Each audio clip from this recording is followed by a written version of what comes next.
Pinakakakaibang trabaho sa buong mundo na pag nalaman mo ay talagang mamamangha ka at maaaring ngayon mo lang ito makikita.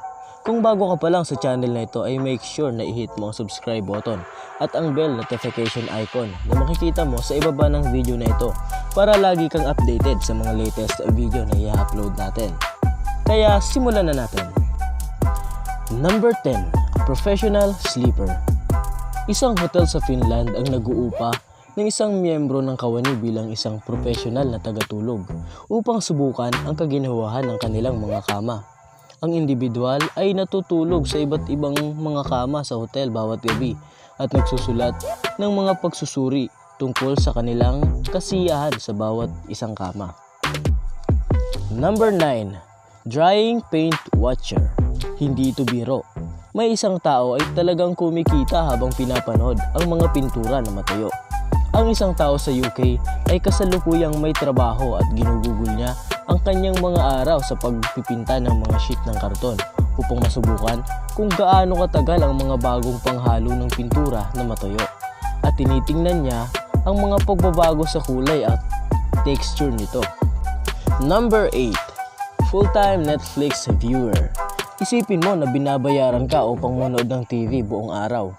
Napakasarap para sa isang maswerteng empleyado na ang pangarap na ito ay magkatotoo para sa kanya. Ang Netflix ay nag-uupa ng isang tao upang panoorin ang lahat ng kanilang mga content bago ito ipakita sa publiko. At ang kanilang papel ay upang suriin at italaga ang bawat programa ng tamang tag na makakatulong sa atin ng mga viewers na makita kung ano talaga mismo ang gusto natin. Maging isang romantikong pelikula, klasikong pelikula o animal TV show. Number 7. Professional Pusher. Ang Japan ay talagang isang masipag na bansa. Tinitiyak nito na ang lahat ng tao ay nakararating sa trabaho sa tamang oras. At yan ang dahilan kung bakit nag-uupa sila ng mga professional pusher. Ang ginagawa nila ay itinutulak nila ang mga tao papunta sa tren upang wala nang mahuli sa trabaho. Number 6. Professional Mourner.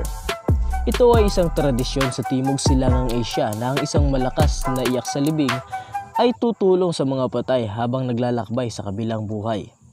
Kaya ang mga professional na nagdadalamhati ay inuupahan upang umiyak ng malakas bago ang libing.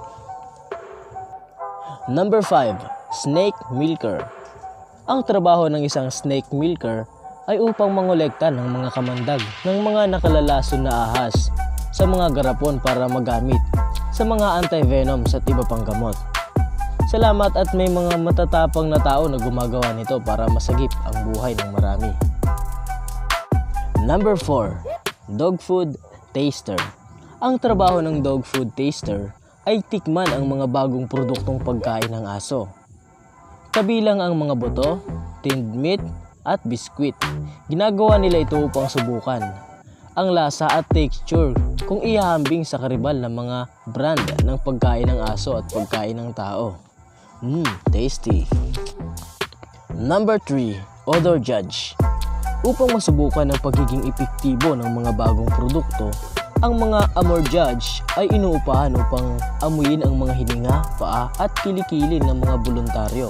Sa ganitong paraan ay malalaman nila kung ang mga produkto ba ay epektibo. Number 2. Marmite Tester. Sa kaso ni St. John Skelton, talagang mataas ang kanyang pagpapahalaga para sa ibang antas.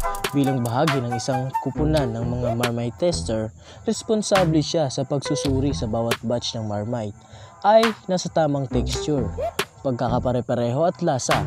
Sa loob ng 30 years na nagtatrabaho siya doon, kumain siya ng halos 3,000 na garapon ng staff.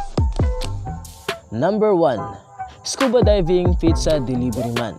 Kung mayroong isang hotel sa ilalim ng dagat sa Florida, ay mayroon din silang isang scuba diving pizza delivery na nagbibigay sa kanila ng pizza sa pamamagitan ng pagdadala sa kanila sa dagat sa isang kaso ng watertight. Nag-enjoy ka ba sa panonood? Make sure na panoorin mo rin ang isa sa mga video natin. Nakapupulutan mo rin ng aral at talagang mag-e-enjoy ka.